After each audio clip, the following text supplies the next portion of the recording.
Laura from CollegeSuccessCentral.com talking to you today about editing your term paper or research paper. I talked earlier about how preparing your paper to be turned in after you finish your draft is a three-step process. Earlier this week I talked about revising the whole context of a paper, which is step one in that process. Today we're going to be talking about step two, which is editing.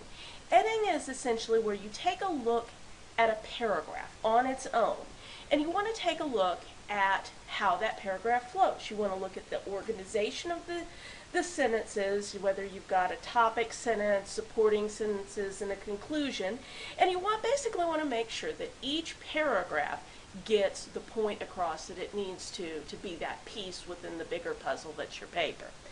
So what we're going to do is we are going to go through this editing process, looking at these 6 questions that I have below that you can ask yourself as you edit each paragraph in your paper. So first off, we need to see if there's a topic sentence. And this is usually the first sentence of your paragraph. Achieving college success can be challenging for adult learners. That sounds like a topic sentence to me. So number 1 is good to go. Now, number 2, do all of the supporting sentences relate to or support that topic sentence? Okay. Statistics from the United States Department of Education show that older college students are less likely to graduate than traditional aged college students. Is that something that supports the statement achieving college success can be challenging for adult learners? Looks like it to me, so that one's good. Next, we've got, in addition, many adult learners must juggle additional commitments in their lives. Does that support that first sentence? Looks like it too. That is another challenge that adult learners have to face. And then I say, and this one's a little tricky, it says, also many college students find math and science courses difficult. Now at first glance you might think that this is another sentence that supports your topic sentence. However, this just talks about college students, not adult learners specifically, but all college students, even if they're 18 years old going to Harvard. So we need to reword this, but there's something that we need to pay attention. So we might say also many adult college students find math and science courses difficult.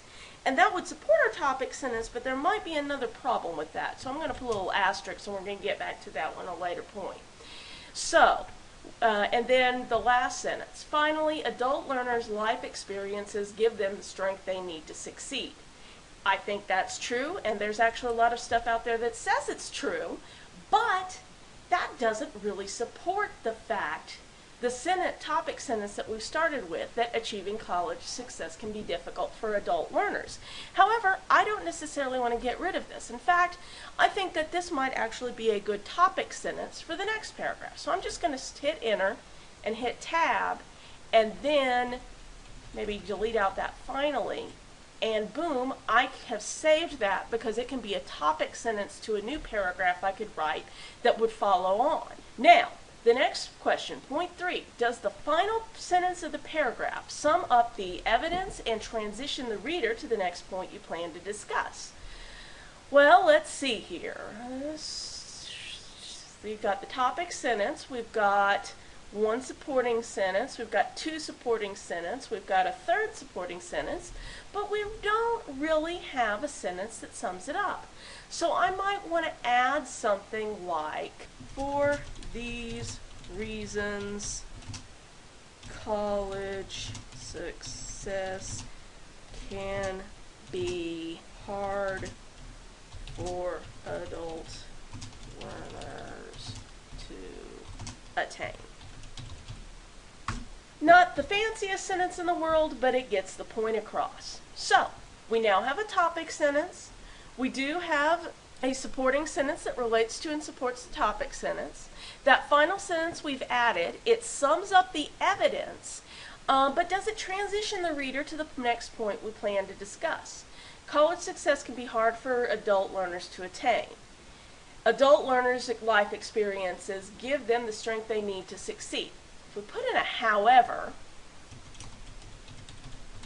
then that changes the flow, that improves it, and it makes it a little easier for things to follow on, and it helps you transition because you're talking about reasons that it can be hard for adult learners to attain college success, and then you're saying, however, there are life experiences and things that can actually help adult learners succeed in college.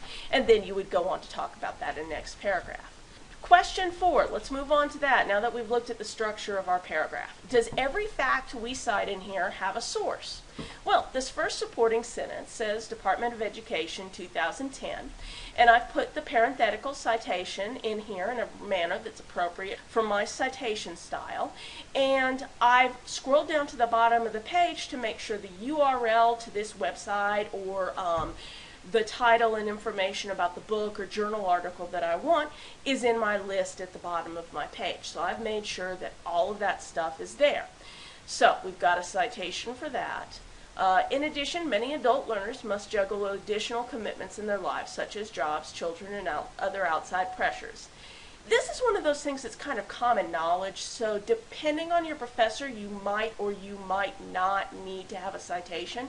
But if he or she wants you to have a citation for that kind of thing, then you would need to go find an article that would say something along those lines.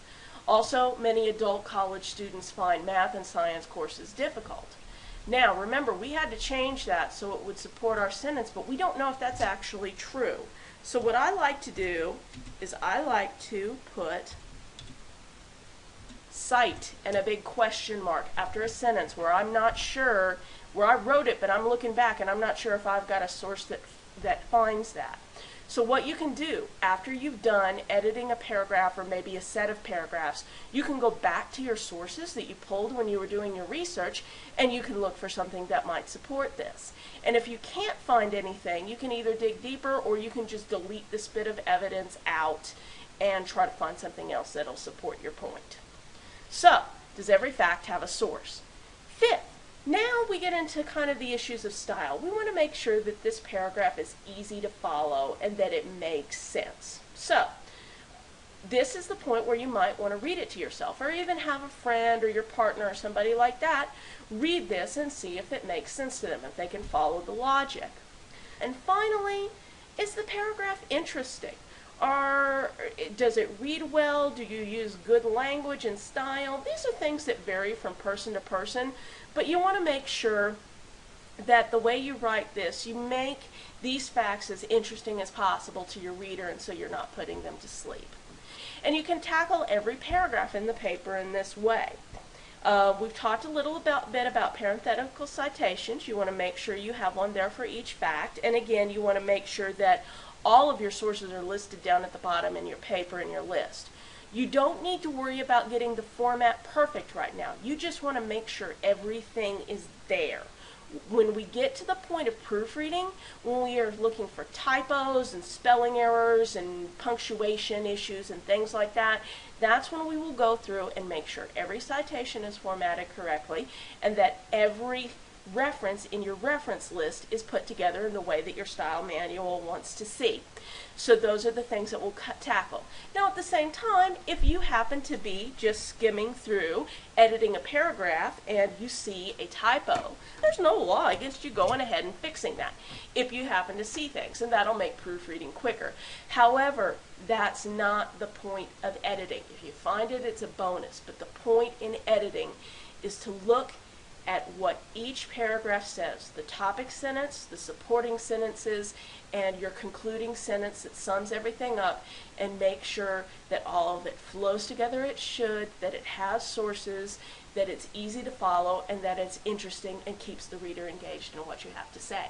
So that's what I have to say about editing a paragraph. Good luck. Try these things out on your next paper. And if you have any questions or comments about how you go about editing, please feel free to put them in the comments underneath this post. Thanks.